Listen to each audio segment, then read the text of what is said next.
Hi and a very good evening all of you.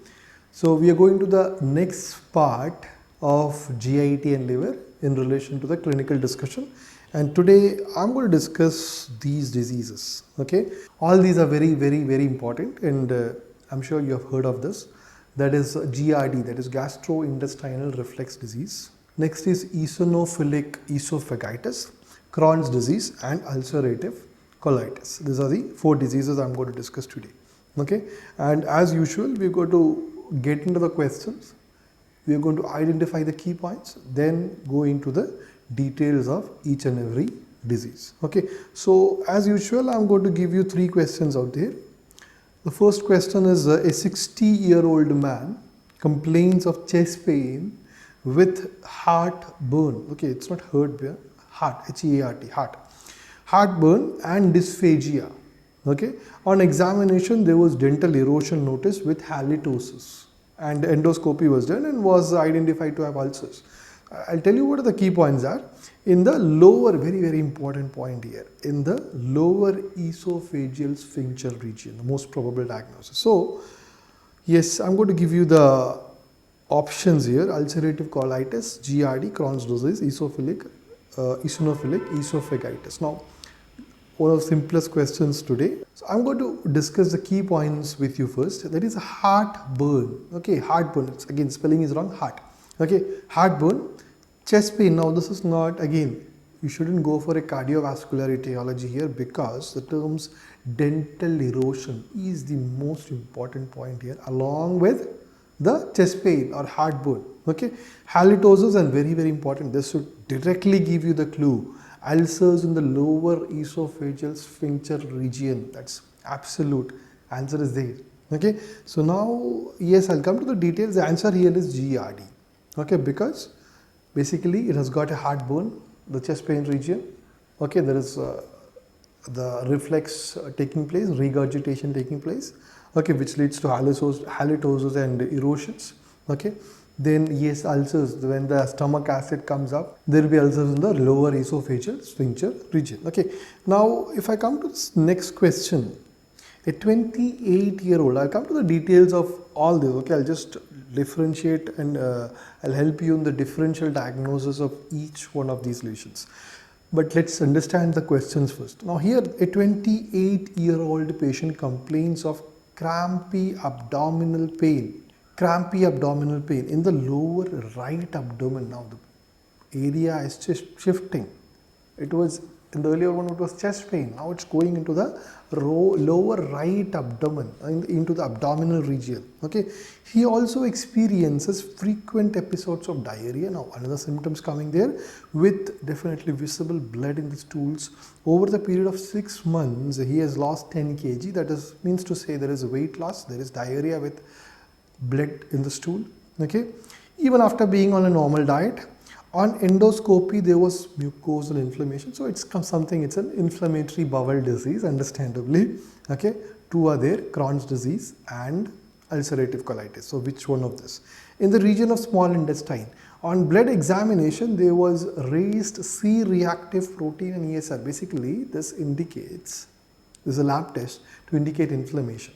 Okay, C-reactive protein and ESR, erythrocyte sedimentation rate. So the most probable diagnosis, the options are going to be the same: ulcerative colitis, GRD, Crohn's disease. Now let's understand the key points here. Okay, just the key points. Now basically what they were talking about is lower right abdominal pain. Okay, I'll just highlight the key points here. Lower right abdominal pain is there. Okay, then diarrhea with bloody stools, again, it's all indicating of some disease which is all related to abdomen. CRP and ESR, again, it's indicative of inflammation only. But most importantly, it's in the small intestinal region. Now, then it has to be, this is a point to differentiate between Crohn's disease and ulcerative colitis. Okay, the region in the small intestine. Basically, I'll come to this, but please understand, Crohn's disease can occur anywhere in your GIT, from mouth to anus. Okay, but that's Crohn's disease. Ulcerative colitis is very specific to large intestine. So now they're talking about small intestine, isn't it? They're talking about small intestine, means it's Crohn's disease. Okay, it's Crohn's disease. So here the correct answer has to be Crohn's disease. Okay, so basically the key point here is where exactly the inflammation is located. Other all is similar to both. Okay, now there are some histopathologic features also which you should be able to identify, which I'll teach you. Okay, they can even ask you based on that histopathologic features also of Crohn's disease. Now here I'm going to discuss the third question. A 32-year-old female complains of crampy abdominal pain, again pain there in the lower right abdomen, same region. She complains of constant, this is most important feature of the next disease, which is ulcerative colitis. Constant urgency to have bowel movements with blood loss in the stool. So basically Crohn's disease and ulcerative colitis both has got this diarrhea, blood loss. But you consider Crohn's disease, it is comparatively less diarrhea, comparatively less stools, less blood in the stools. Whereas here it's a constant urgency of abdominal movements or diarrhea with blood loss even more. Okay, on biopsy, this is another, I told you, biopsy features are very important. On biopsy, there was still inflammation of large intestinal. Location is important there. Large intestine with cryptapsis and pseudopolyps. So all this very, very specific about your ulcerative colitis. Okay, the most probable diagnosis. So if you come to the key points once again, okay, the thing is 1, 2, 3, that is the same thing. What we said here, lower abdominal pain, diarrhea with blood loss, C-reactive protein, all three indicative of both inflammatory bowel disease. But more importantly, large intestine. We said Crohn's is anywhere, okay, not specific, or it can be small intestine, but this ulcerative colitis is large intestine. Okay, now then that's specific. Now cryptapsis and pseudopolyps, another very important feature of ulcerative colitis. So the answer is going to be ulcerative colitis. Okay. It's just an introduction. Okay, so the options here is going to be the same thing. Okay, now eosinophilic esophagitis I'll discuss in the end. Okay, this is one of the differential diagnosis of actually GERD. Okay, and in the options where the question was asked for GERD, there was also the options of ulcerative colitis and Crohn's disease. So it's very important you differentiate. Also, you know that these are very important diseases when it comes to your NEET and DH exam. So if you go through the diagnostic features, I'm going to discuss under different headings. One is a cause. Okay, so all these diseases have got different causes, different locations, very specific, different symptoms again.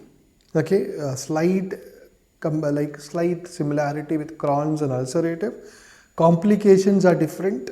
Okay, then it has also got absolutely different biopsy findings, okay, which is, I would say, the most crucial. And finally, I'll give you a detail on eosinophilic esophagitis, and also I'll give you a mnemonics to remember these, how to differentiate. Always people have this confusion, Crohn's and ulcerative colitis. So I'll let you know how to remember these two diseases. Okay, now, so let's start with the first point, which is the cause. Okay, so yes, I have told you eosinophilic esophagitis I'll discuss in the end, which is a differential diagnosis of GERD. But more importantly, I'll discuss these three diseases. Okay, eosinophilic esophagitis is not very important, but these three are. Okay, so if you start the first one, this is GERD. Now basically, what is the cause? We're discussing the cause. The cause is weakened lower esophageal sphincter. So you'll ask me, where is exactly this lower esophageal sphincter? Yeah, if you come to this picture there, you can see here, which is the lower esophageal sphincter out there, the one which connects esophagus with the stomach. So that's where the reflex happens. Okay, you have also got the upper esophageal sphincter much above there. But the problem here is basically, please understand, it's that in itself is an MCQ. Okay, lower esophageal sphincter is being affected in GERD. Okay, so yes, that is what I was telling you. That is the cause. Weakened lower esophageal sphincter is there, and here there is, as a result of this, there is transient lower esophageal relaxation. So what happens usually? The food goes into the esophagus, enters the lower esophageal sphincter into the stomach. What happens? It closes.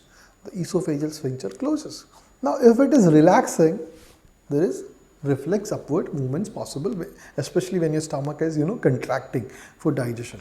So that is transient lower esophageal relaxation. As a result, there is a reflex of stomach acid into the esophagus.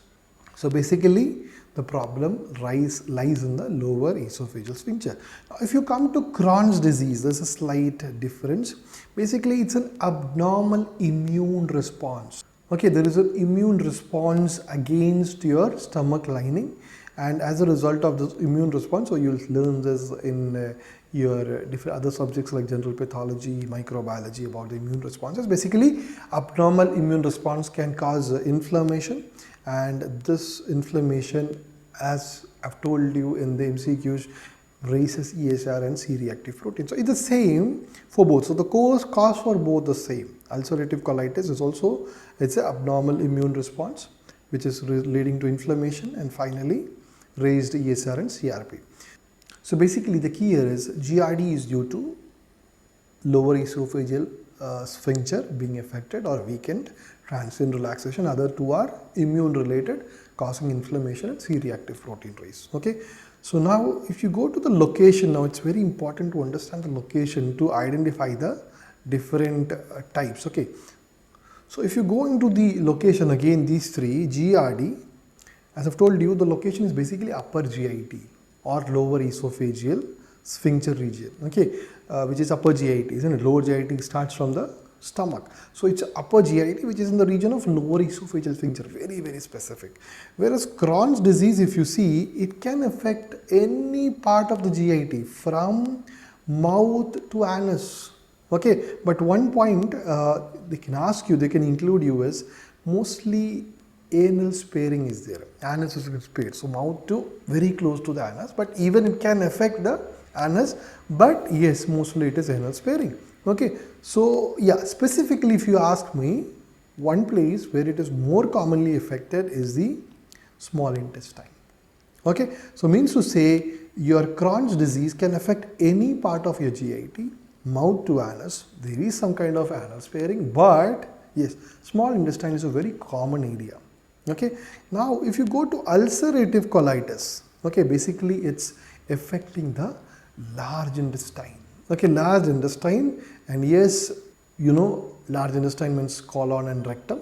Okay, so it is very specific, large intestine, unlike your Crohn's disease, which is less specific, any part, whereas your ulcerative colitis is very specific, it is colon and rectum. Okay, so that was about your location. If you come to the symptoms are very, very important, as you know. So let's see one by one. Okay, now the symptoms of GERD, I'm sure you're familiar with. So it's basically heartburn, chest pain. So why is this? Why is this heartburn, chest pain is there? Because the regurgitation of the acid, okay, into the upper GIT. And yes, due to that same reason, there is acid taste in the mouth with halitosis. Okay, that is halitosis means, yeah, mouth, breath being affected, or bad smell, bad breath. So basically this acid regurgitation into the mouth, okay, can cause dental erosion. So this is very specific features of GERD. Now if you come to so I've shortened it, Crohn's disease, series Crohn's disease. So basically it's crampy abdominal pain. Okay, crampy abdominal pain. Again, pain is there because of inflammation. Diarrhea again due to inflammation out there. Weight loss, now if there is constant diarrhea, there has to be weight loss. Yes, and one feature which is very specific, I did mention in the question, or it was not there in the question, is swollen lower lip. Okay, swollen lower lip. Now here is the question, orofacial granulomatosis is seen in which disease? Which of the following? Crohn's disease or ulcerative colitis? Please note, it's seen in Crohn's disease. So this is in itself a question. Orofacial granulomatosis is seen in Crohn's disease or ulcerative colitis. It is seen in Crohn's disease. Okay, Crohn's disease. Now this is a clinical feature. Now specifically, I would say swollen lower lip is a very typical feature of Crohn's disease. Now if you go to ulcerative colitis, okay, you have got again the crampy abdominal pain. Now diarrhea is a little bit more. Okay, bloody diarrhea is more common, but yeah, it's not very specific. Okay, again, weight loss is there. Now see, in region of bloody diarrhea, what you have to remember is basically it's more a kind of urgency. Again, there is the term they will use more commonly is urgency in bowel movements. Okay, so that is urgency to defecate. Now this is, I would say, if they say urgency to defecate, it's more towards your ulcerative colitis. Now the major differentiation is again the location. Okay, between ulcerative colitis and your Crohn's disease is more kind of, I would say, location dependent than clinical features. Okay, and definitely yes, biopsy. So I've told you Crohn's is entire. Okay, and ulcerative colitis is more kind of large intestinal problem. Okay, now yes, complications again a little. There are points to note in all the three. Now you might have come across erosions.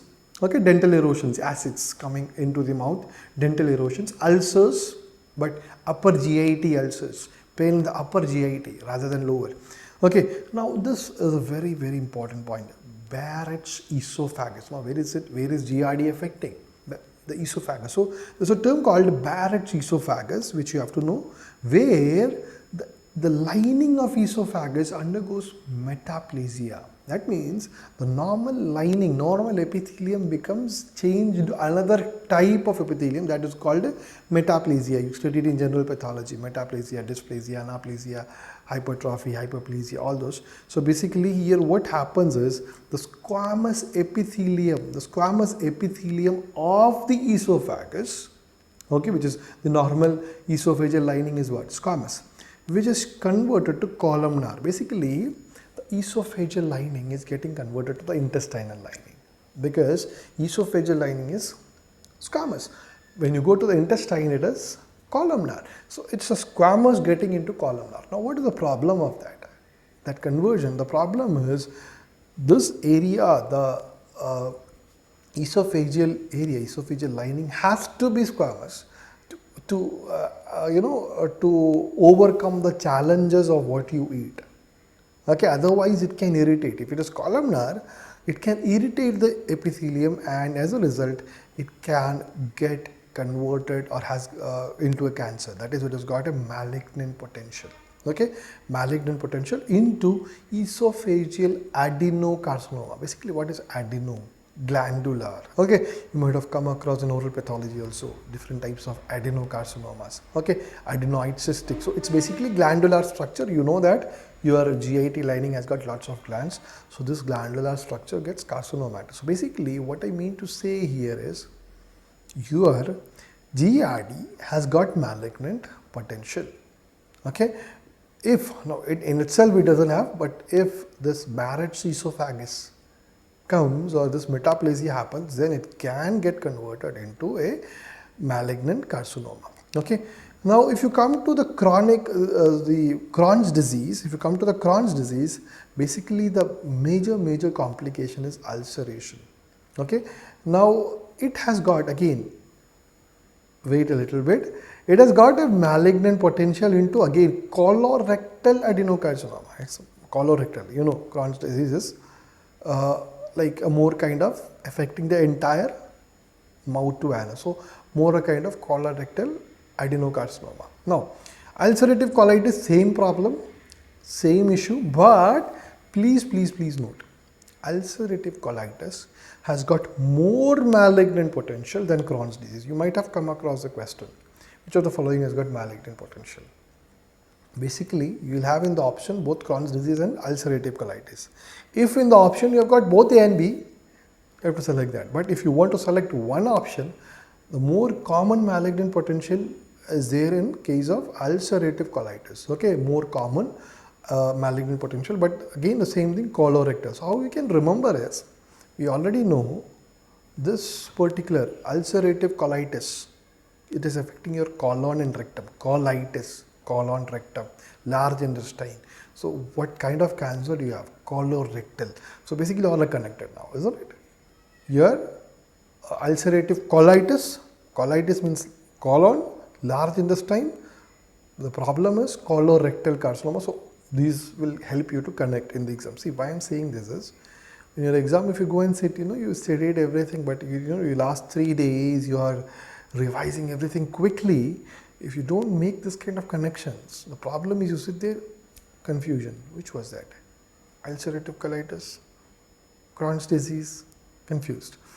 The problem, again, the bigger problem is these are the easiest of the questions. Okay, you can't miss it out. So if you go wrong in this, people say silly mistake, isn't it? If you go wrong in this, your rank jumps. Okay, jumps in the sense jumps down. Now biopsy findings. Again, GERD, I'll discuss the Crohn's and ulcerative separately, but GERD, as it doesn't have any specific, it doesn't have any specific biopsy findings, except if there is a Barrett's esophagus, then you will have what? Metaplasia, squamous becoming columnar. Okay, other than that, there is no much difference. Now, yes, this is a chart I'm going to teach you. So please focus here. We have got two diseases, ulcerative Crohn's disease. So don't forget the column. People interchange the column, ulcerative colitis and Crohn's. In Crohn's disease, what you see is transmural inflammation. So both are inflammatory bowel disease. Transmural means the entire layer of intestine is affected. We said in Crohn's, from mouth to anus is affected, plus entire thickness of the intestine is affected. I'll show you the image later on. So it's all the layers that are affected. Okay, the mucosa, submucosa, muscular mucosa, everywhere it is affected. Whereas in ulcerative colitis, it is mucosal lining is affected. Okay, only the outer lining. If you just consider your oral cavity, your outer lining, no? Similarly, only the lining is affected. Okay, now you see in Crohn's disease, again I'll show you the image later on. You see skip lesions. That is, you have got diseased tissue normal, diseased tissue normal. Okay, skipping. Okay, the lesions will be skipping. Whereas the ulcerative colitis, the lesions continuous. It will be completely involving entirely. Okay, now in case of Crohn's disease, I'll give you mnemonics to remember. In case of Crohn's disease, we saw orofacial granulomatosis, isn't it? So basically you have got granulomas. Okay, not always, but you see that. Whereas in ulcerative, there is no such issue. Now, if you go to Crohn's disease, you'll see cobblestone appearance, like this kind of cobblestone appearance on surface. Basically, the reason is that skip lesions. Okay, so that's again more a kind of histopathologic appearance, cobblestone appearance is kind of appearance, because of some areas are normal, some areas are affected. So that areas which is affected, you will kind of a cobblestone appearance will be there. Okay, which is there in the Crohn's disease, which is not seen in the ulcerative colitis. Now, so this was about majorly your Crohn's. Now, two very specific features I told you, which is specific for ulcerative colitis. One is cryptapsis. Okay, that is in the crypts. So basically, in the crypts of your intestine, inflammation develops in a kind of a pouch. Okay, inflammation develops. So that's a kind of abscess with inside the crypt. Okay, it's called a cryptapsis. And pseudo polyps, again a kind of one is inside. Just imagine outside. Polyp is outside. So cryptapsis and pseudo polyp. So basically these are the key features. Okay, so transmural inflammation entirely.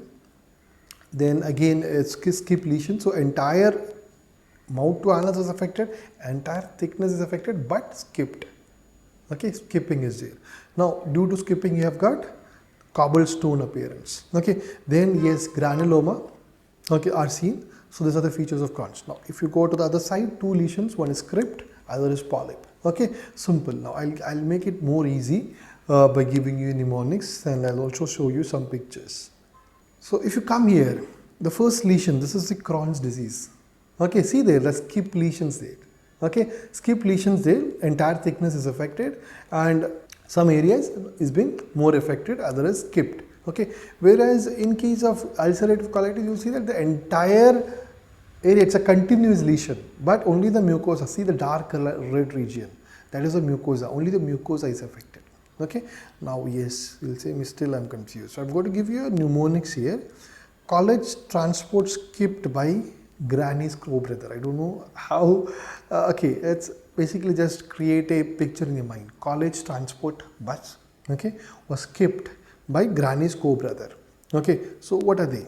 College basically will tell you what it is Crohn's disease. Okay, college is Crohn's. Transport is transmural. I told you, no? So remember one, this is the technique to learn for NEET-MDS. Remember one, the other is exact opposite. So Crohn's disease, okay, transmural inflammation, the entire thickness, like here, the entire thickness is affected, not just the mucosal. Then skipped is basically skip lesions are there, okay, by granny, so it's granuloma, and co-brother is cobblestone appearance. So cobblestone you can easily connect it with skip lesions. So this is basically the mnemonics you can have. College transport missed by granny's, or sorry, not missed by, skipped by granny's co-brother. Okay, skipped, missed, that's confusion there. Now this is how you can remember. Exactly opposite for the your ulcerative colitis, and plus there is cryptapsis, polyps. Okay, one inside, one outside. So that was about your ulcerative colitis and your Crohn's disease, or I would say Crohn's disease and ulcerative colitis. I don't want to change the order. Now, yes, eosinophilic esophagitis, not a very important lesion, but you see a lot of things connected with both these lesions. Basically, the cause is connected with your Crohn's and your ulcerative, basically immunogenic, more importantly allergic. The moment you see allergy, what comes to your mind? Which type of blood cell comes to your mind? Eosinophil, isn't it? So that's why it's eosinophilic esophagitis. So it's allergic eosinophilic esophagitis. Now symptoms very similar with your GRD, that there is dysphagia, there is heartburn, there is reflex regurgitation. Okay, so but now see what is the difference here? Reflex regurgitation, the primary difference is when there is reflex regurgitation, you try to treat for GRD, there is no response. Basically it's an allergic thing. Okay, so GRD treatment is basically very conservative. Okay, have the food of the right type and soft diet, non-acidic diet. So you do that, there is no result. Okay. Now esophageal strictures, fibrosis and narrowing. Basically, the moment it is allergic, immunogenic, all these inflammatory things come into play. So it can cause strictures, constrictions, fibrosis, okay, narrowing of your GI tract, upper GI tract. So all these are not definitely seen in GRD, isn't it? So that's another thing which can differentiate. Now, if you want to diagnose, basically, or you want to differentiate, basically you have to go for biopsy. You saw that GRD doesn't have any specific findings of biopsy, whereas this has got, you'll see lots of eosinophils in the esophagus, which is hallmark. So normal esophagus, you take a biopsy, there is no eosinophils, but here you see eosinophils. Okay, so basically this is all about your Crohn's disease and ulcerative colitis. So basically GRD, I'll give you an outline now. GRD, heartburn, chest pain, but dental erosions. Understood. Crohn's disease, definitely very similar with ulcerative colitis, but the location is important. Okay, entire mouth to anus, but yes, small intestine, transmural, and the rest things. When it comes to your ulcerative colitis, it is large intestine, very specific, more diarrhea, more bleeding or blood in the stools. Okay, and yes, you have got cryptapsis, polyp, and other short form. Okay, that is the college transport skipped by granny's co-brother. So that will be the end of today's discussion. Hopefully you have benefited from it. Okay, one thing I forgot to mention, yeah, you have to comment your answers. Okay, comment your answers below and make it a more kind of an interactive, especially on the YouTube. Okay, make it a more kind of an interactive video so that, yes, more people can get benefited from this. Okay, now why did I say that make it more interactive so that others also get benefited? Now, the comprehensive batch students know 95% of the lectures are there on the app, isn't it? Very recently, we started this new area, that is clinical discussion, because you know recently it has been clinical discussions, a lot of clinical questions coming. So I thought let everyone gets benefited, okay, by the clinical discussions, by the review lectures and all those. Now there is a reason behind that. The moment that helping mentality comes, all the NEET MDS aspirants, please note this. The moment you start helping others, okay, the divine help starts coming to you, and you feel better, you feel positive, you feel energetic, you feel determined. Everything starts happening. Now it should not be over helping. Okay, I've seen some people doing like, come, I'll teach you. No, not that. First you learn, okay, and then teach others. Okay, which is the prime thing. But yeah, to some extent, basically, it's you all know that it's a competitive exam. Okay, so it should not be like you compromising for others. No, but yet this helping mentality should be there. Let others also learn. Let others also learn. And finally, what happens? You get divine help. You get that positivity. You're definitely above others.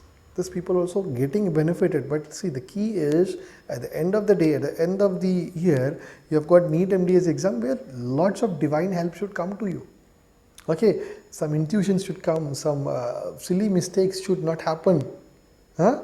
All this should happen, there should be a divine help. And for all these, the key is be positive.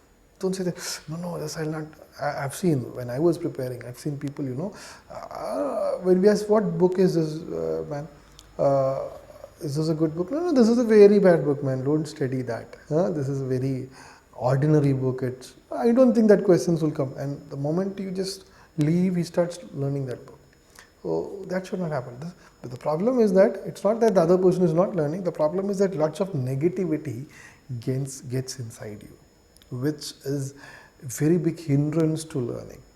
Okay, to all those students of the academy also, be interactive in the groups. Okay, be interactive during the live sessions. Be interactive every moment, so that you feel that positivity, because without positivity, cracking NEET MDS is absolutely impossible. Okay, so yes, let others benefit it, share it with your friends, let Dental Amuse Academy also get benefited, isn't it? That's also there.